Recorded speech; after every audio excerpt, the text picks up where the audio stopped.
Guys अपने पिछले video में हम लोगों ने जावा को चलाने का तामझाम इंस्टॉल किया था। जेडीके हम लोगों ने डाली थी और इंटेलिजे आइडिया हम लोगों ने अपने कंप्यूटर में इंस्टॉल किया था। गाइस जावा एक बहुत ही खूबसूरत और ताकतवर लैंग्वेज है और हम आज के इस वीडियो में एक्सप्लोर करेंगे उस जावा प्रोग्राम को जो कि हमने पिछले वीडियो में लिखा था। गाइस एक और बात यह है कि ये मेरे इस चैनल का 1000th वीडियो है, तो यार अगर आप लोग नीचे कॉमेंट करोगे कॉन्ग्रेचुलेशन फॉर 1000 वीडियोज तो मुझे बहुत दिल से खुशी मिलेगी। मैंने आप लोगों के लिए चीट शीट नोट्स सब कुछ इस कोर्स में बना के तैयार कर दिए हैं। चलते हैं कंप्यूटर स्क्रीन में, देखते हैं उस प्रोग्राम को एक बार दोबारा से जो कि हम लोगों ने पिछले वीडियो में बनाया था, और हम लोग देखेंगे कि वो जो प्रोग्राम हम लोगों ने बनाया था उसमें क्या चीज क्या थी। गाइस पर्सनली जब मैं कुछ साल पहले जावा सीख रहा था तब मुझे पैकेज, फंक्शन, क्लासेस, इन सब चीज़ों को समझने में बहुत ज़्यादा दिक्कत होती थी। और फिर मुझे मेरे एक टीचर ने एक एनालॉजी बताई थी जो कि मैं आप लोगों के साथ इस वीडियो में शेयर करने वाला हूं। और उस एनालॉजी के बाद मैं आप लोगों को 100% गारंटी देता हूं कि आप लोगों को इन सब टॉपिक्स में तो कभी दिक्कत आएगी नहीं अभी। और जब आप लोग एक एडवांस जावा प्रोग्रामर बन जाएंगे तब भी आप लोगों को ये सब चीज़ें काम आने वाली हैं। सो विदाउट फर्दर अडू मैं चलता हूँ कंप्यूटर स्क्रीन में और उस जावा प्रोग्राम को एक बार देखते हैं जो कि हमने पिछले वीडियो में बनाया था। सो गाइस ये रहा वो प्रोग्राम जो कि हमने पिछले वीडियो में बनाया था। इस प्रोग्राम के टुकड़े करके एक एक चीज आप लोगों को समझाऊंगा। इस प्रोग्राम की एनाटॉमी, इस प्रोग्राम को हम लोग ध्यान से देखेंगे एक एक पार्ट इसका कि क्या चीज इसमें क्या है। तो इस प्रोग्राम को एक बार और गौर से देख लेते हैं। जैसे कि आप यहाँ पर देख सकते हो कि इसमें पैकेज com.company लिखा हुआ है। ये पैकेज इन फंक्शंस और क्लासेस को ग्रुप करता है। बट ये फंक्शन और क्लासेस क्या है, हम लोग स्टार्ट करते हैं फंक्शन से। फंक्शन यहाँ पर पब्लिक स्टैटिक वॉइड मेन नाम का एक फंक्शन है। जब आपके जावा प्रोग्राम में कोई फंक्शन नहीं है और आप चाहते हो कुछ स्निपेट कोड का एग्जीक्यूट हो, तो एक डिफॉल्ट फंक्शन हर जावा प्रोग्राम के अंदर होता है जिसका नाम हमेशा मेन होता है। तो ये मेन वो वाला फंक्शन है।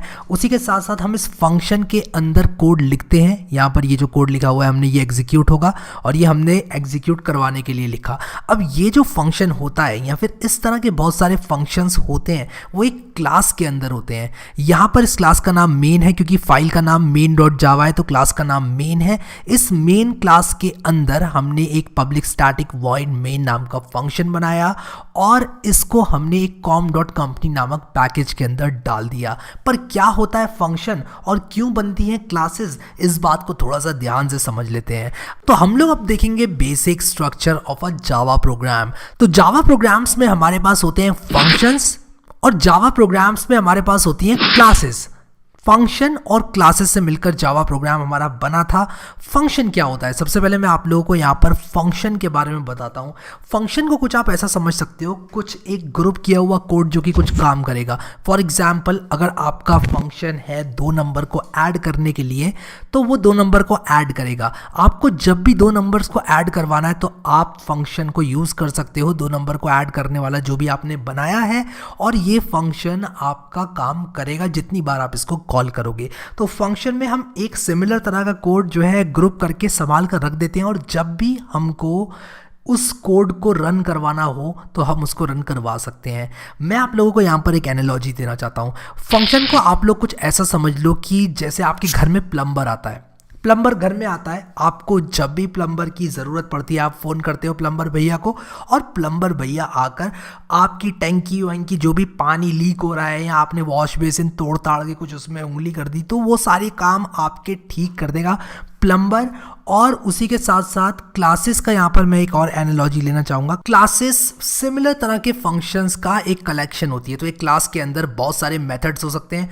फॉर एग्जाम्पल अगर आप एक क्लास बना रहे हैं जिसके अंदर आपको सारे हाउस होल्ड के काम वगैरह करवाने के फंक्शन चाहिए, तो यहाँ पर आप लोग देखो मैं इस क्लास का नाम रख दूंगा हाउस होल्ड रिपेयर। तो हाउस होल्ड रिपेयर एक क्लास हो सकती है जिसमें आपका प्लम्बर हो सकता है, आपका कारपेंटर हो सकता है, आपका पेंटर हो सकता है, और भी बहुत सारे हाउस होल्ड रिपेयर जो होते हैं वो आप करवा सकते हो इस एक क्लास का ऑब्जेक्ट बना के।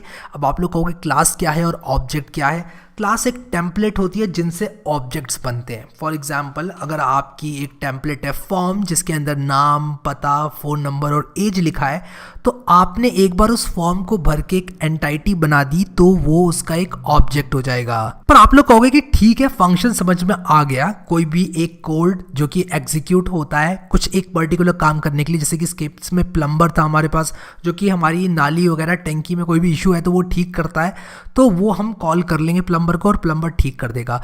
क्लासेस हमारी होती हैं इस तरह के सिमिलर फंक्शंस को एक ग्रुप करके एकजुट करने में काम आती हैं। जैसे कि आप क्लास बना सकते हो हाउस होल्ड रिपेयर की और इसके अंदर सारे आपके फंक्शंस होंगे, आपका प्लम्बर होगा, कारपेंटर होगा, और भी कोई चीज़ है जैसे कि पेंटर है और आपका मेसन है, सब लोग इसमें आपके हो सकते हैं और आपको जिसको बुलाना है आप डायरेक्टली उस फंक्शन को कॉल करके बुला सकते हो। तो आपने सिमिलर फंक्शंस को ग्रुप कर दिया।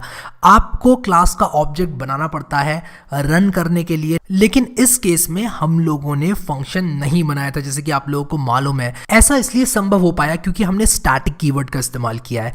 वॉइड मेन में जो वॉइड है हमारा वो ये बता रहा है कि ये फंक्शन कॉल होने के बाद कोई भी वैल्यू रिटर्न में नहीं देता है। फॉर एग्जाम्पल, अगर आप घर से किसी को पैसे कलेक्ट करने के लिए भेजते हो तो वो आकर आपको पैसे रिटर्न में देता है, आप उसका इंतजार कर रहे हो। लेकिन अगर आप किसी का घर ठीक करने के लिए, जैसे मान लो मेरे घर में एक प्लम्बर है, मैं भेज रहा हूँ कि भाई शुभम का घर में टैंकी लीक कर रही है, उसको ठीक कर दो, करके अपने घर चले जाना, तो मैं कुछ रिटर्न में एक्सपेक्ट नहीं कर रहा हूँ। तो जब कोई फंक्शन एक वैल्यू रिटर्न करता है तो यहाँ पर किस टाइप की वैल्यू रिटर्न कर रहा है वो ये आता है। जैसे कि इस केस में यहाँ पर वॉइड लिखा हुआ है, वॉइड का मतलब कुछ नहीं, मुझे रिटर्न में कुछ नहीं चाहिए। मेन फंक्शन का नाम है।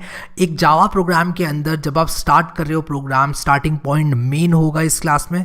मेन फंक्शन से आपका जावा प्रोग्राम जो है वो स्टार्ट होता है। फिर यहाँ पर पब्लिक जो है वो एक्सेस मॉडिफायर है। पब्लिक का मतलब यहाँ पर ये है कि जो आपकी ये क्लास का मेथड है इसको कहीं से भी एक्सेस किया जा सकता है। हम फ्यूचर में इनके बारे में और पढ़ेंगे। स्टैटिक के बारे में अगर आप लोगों को बताऊं तो स्टैटिक हमारे लिए मुमकिन करवाता है कि हम बिना ऑब्जेक्ट बनाए क्लास का इस फंक्शन को रन कर सकें। तो अगर मैं किसी भी फंक्शन को किसी क्लास के ऑब्जेक्ट से डिसोसिएट कर दूं, यानी कि उसका क्लास के ऑब्जेक्ट से मतलब ना रहे, वो एक इंडिपेंडेंट फंक्शन की तरह इस्तेमाल हो पाए and at the same time class के अंदर रिसाइड कर पाए, मैं उसको स्टैटिक मेथड बना दूंगा। तो पब्लिक स्टैटिक वॉइड मेन वही है। अब यहाँ पर स्ट्रिंग आर्ग्स जो है, जो आर्ग्यूमेंट्स हैं इस फंक्शन को मिलेंगे वो इसके अंदर, बट अगेन हम लोग फ्यूचर में इस चीज को देखेंगे डिटेल में। कोई भी दिक्कत वाली बात अभी आप लोगों को नहीं आनी चाहिए। अब आपने एक चीज यहाँ पर नोटिस की होगी कि जो मेन हमने लिखा, यानी कि जो क्लास का नाम हमने लिखा वो कैपिटल में लिखा है, स्टार्टिंग वाला जो हमारा वर्ड है, लेकिन जो हमने फंक्शन लिखा वो हमने यहाँ पर स्मॉल लेटर्स में लिखा है, लोअर केस में लिखा है। तो मैं यहाँ पर अब आप लोगों को नेमिंग कन्वेंशंस जो कि हम जावा में यूज करते हैं उनको इंट्रोड्यूस करवाना चाहता हूँ। तो क्लासेस के लिए हम लोग पास्कल कन्वेंशन का यूज़ करते हैं। पास्कल कन्वेंशन का मतलब होता है कि आप जो हमारा वर्ड है उसका पहला लेटर है उसको आप लोग अपर केस रखेंगे, यानी कि कैपिटल रखेंगे। उसी के साथ साथ जैसे जैसे आपका वर्ड चेंज होता जाएगा, जैसे मान लो माई नेम इज़ हैरी मुझे लिखना है तो एम कैपिटल करूँगा मैं, एन को कैपिटल करूंगा, इस के आई को कैपिटल करूंगा, हैरी के एच को कैपिटल करूंगा। पहला वाला जो मेरा लेटर है वो भी कैपिटल होगा। हम फंक्शंस के लिए लेकिन कैमल केस का इस्तेमाल करते हैं। कैमल केस कन्वेंशन कुछ इस तरह से दिखाई देती है। इसमें पास्कल नोटेशन से, जो हमारी पास्कल नेमिंग कन्वेंशन है और कैमल केस कन्वेंशन है, इन दोनों में डिफरेंस यही होता है। जो कैमल केस कन्वेंशन है इसका पहला लेटर लोअर केस होता है। क्लासेस में हमारे पास्कल कन्वेंशन का पहला लेटर अपर केस है। तो pascal convention, camel case convention, यहाँ पर आप लोग देख सकते हो कैमल केस इस तरह से लिखा जा रहा है। पास्कल में पहला जो लेटर है वो भी कैपिटल है और उसी के साथ साथ हमारा दूसरा, तीसरा, चौथा, बाकी जितने भी हमारे वर्ड्स आएंगे उनका पहला लेटर कैपिटल होगा। तो कोई भी इसको ऐसे पढ़ सकता है, camel case convention without having to put space inside the function name. ठीक है, सो ये है पास्कल कन्वेंशन, ये है कैमल केस कन्वेंशन। क्लासेस के लिए जावा में हम लोग यूज करेंगे पास्कल कन्वेंशन, फंक्शंस के लिए कैमल केस कन्वेंशन हम लोग यूज करेंगे। गाइस इस पॉइंट पर I want you to take a step back, और बिल्कुल भी अगर आप लोगों को चीज़ें यहाँ पर कुछ ऐसी हुई जो कि समझ में नहीं आई, मैं कहूँगा कि अभी हम लोगों ने अपनी जर्नी सही से स्टार्ट भी नहीं करी है जावा की। आप लोगों को अगर ये सारी चीज़ें बहुत ज़्यादा लग रही हैं, स्टैटिक, वॉइड, पब्लिक, तो आप लोगों को चिंता करने की कोई ज़रूरत नहीं है। एट द सेम टाइम अगर आप लोगों को नेमिंग कन्वेंशन में दिक्कत हुई तो मैं बता रहा हूँ किसी भी एक शब्द को लिखने का, जैसे कि ऐड टू नंबर्स मुझे लिखना है तो मैं उसको ऐसे लिख सकता हूँ।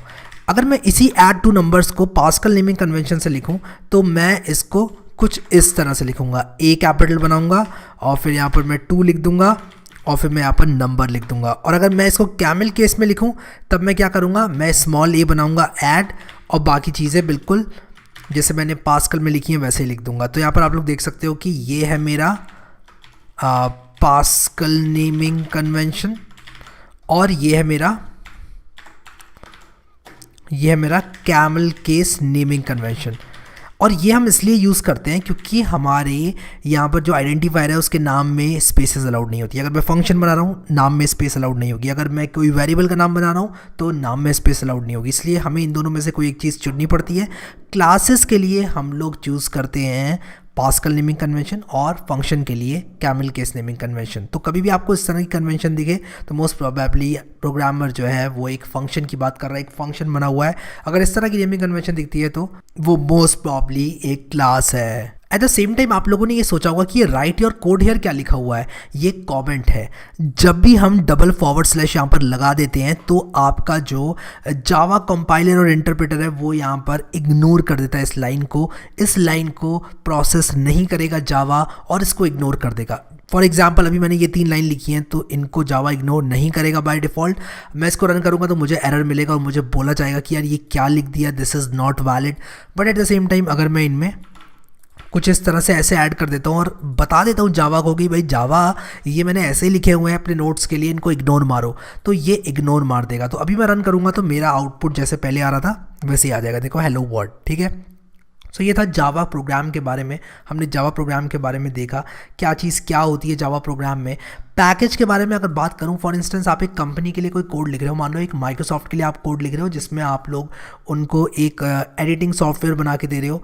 एट द सेम टाइम मान लो आप लोग गूगल के लिए एक सॉफ्टवेयर लिख रहे हो जिसमें मान लो आप उनको कुछ और बना के दे रहे हो, फॉर इंस्टेंस आप उनको ऑटोमेटिक रिसीट के लिए कुछ बना कर दे रहे हो, तो वहाँ पर आप लोग जो पैकेज का नाम है उसको डिफरेंट कर सकते हो और अपनी क्लासेस को जिस भी पैकेज के लिए आपने बनाई है उसमें डाल सकते हो। तो क्लासेस को ग्रुप करने के लिए, सिमिलर तरह के कोड को ग्रुप करने के लिए यहाँ पर एक पेरेंट पैकेज यूज़ होता है जावा में, जो कि most of the time company के नाम से एसोसिएट किया जाता है, ताकि एक कंपनी के लिए आपने जो कोड लिखा है वो आप लोग वहाँ पर उसका नाम लिख दो और उसको यूनिक आप लोग रखना चाहोगे, क्योंकि आप नहीं चाहोगे कि ये नाम जो है वो किसी और के नाम से कॉन्फ्लिक्ट करे, किसी भी तरह से मैच करे। सो ये थी हमारे जावा प्रोग्राम की एनाटॉमी। हमने जावा के प्रोग्राम को डाइसेक्ट किया, एक एक चीज़ को देखा। बट अगेन अभी बहुत सारी चीज़ें हमें सीखने को बाकी हैं। तो अगर इस वीडियो में कोई भी चीज़ आप लोगों को समझ में नहीं आई या आप लोगों को लगता है कि यार ये तो थोड़ा ज़्यादा हो गया, मुझे तो इतनी सारी इन्फॉर्मेशन एब्जॉर्ब करने में बहुत ज़्यादा परेशानी हुई, तो दैट्स टोटली नॉर्मल। अभी आप लोगों को जितना समझ में आता है आप उतना ले लो, क्योंकि इन चीज़ों के बारे में मैं डिटेल में आप लोगों को बताने वाला हूँ। वेरिएबल भी नहीं बनाया अभी तक हमने कोई एक कस्टम फंक्शन भी नहीं बनाया है, तो ये नॉर्मल है कि आप लोग अगर एक बिगिनर है और आपको समझ में नहीं आ रहा है। मैं जस्ट आप लोगों को ये बात बताना चाहता हूँ क्योंकि ये वीडियो आप लोगों को ये फील करा सकता है कि यार ये सारी चीज़ें बहुत मुश्किल हैं। बट मैं जैसे जैसे आगे बढ़ूंगा आप लोगों का हाथ पकड़ के मैं आगे आप लोगों को लेकर चलूँगा जावा प्रोग्रामिंग में, और आपकी कितनी भी एज हो, आप कितने भी छोटे हो कितने भी बड़े हो, बिल्कुल भी कोई मैटर नहीं करता है। मैं यहाँ पर स्टार्टिंग से एंड तक इस कोर्स को लेकर जाऊँगा। गाइस आई होप कि आप लोगों ने इस वीडियो को एंजॉय किया और अभी तक आप इस कोर्स को एंजॉय कर रहे हैं। इस कोर्स में मैं स्टार्टिंग से लेके और पूरे एंड तक सारे कॉन्सेप्ट्स आप लोगों को जावा के बताने वाला हूं। तो आप लोगों से मेरी बस एक छोटी सी रिक्वेस्ट है कि आप इस वीडियो को लाइक करके और शेयर भी कर दो। आप लोगों के लिए मैंने नोट्स, चीट शीट और भी कोई रिसोर्सेज अगर मुझे लगती हैं देनी है आपको, सब मैं नीचे पिन कमेंट और डिस्क्रिप्शन में डाल दूंगा। उसकी टेंशन आप लोगों को लेनी नहीं है। आप मेरे पास जावा सीखने आए हो तो इट्स माय रिस्पॉन्सिबिलिटी कि मैं आप लोगों को पूरा प्रो लेवल जावा प्रोग्रामर बनाऊंगा। बट मैं अपना काम कर रहा हूं, मैं चाहता हूं कि आप भी अपना पार्ट करें। प्लीज़ इस वीडियो को शेयर करें। इस कोर्स की प्लेलिस्ट को आप अगर इंस्टाग्राम वगैरह पे शेयर करते हैं तो मुझे दिल से खुशी होगी। पिन कमेंट में मैं डाल दूंगा अपना इंस्टाग्राम का जो हैंडल है, आप स्क्रीनशॉट लेकर इसको शेयर करना, और शेयर करने के साथ साथ आप लोग मुझे टैग करना मत भूलना ताकि मैं आपकी स्टोरी को दोबारा से शेयर कर दूँ। सो अभी के लिए इस वीडियो में इतने गाइस। इस वीडियो को लाइक करना मत भूलना। Thank you so much guys for watching this video and I will see you next time.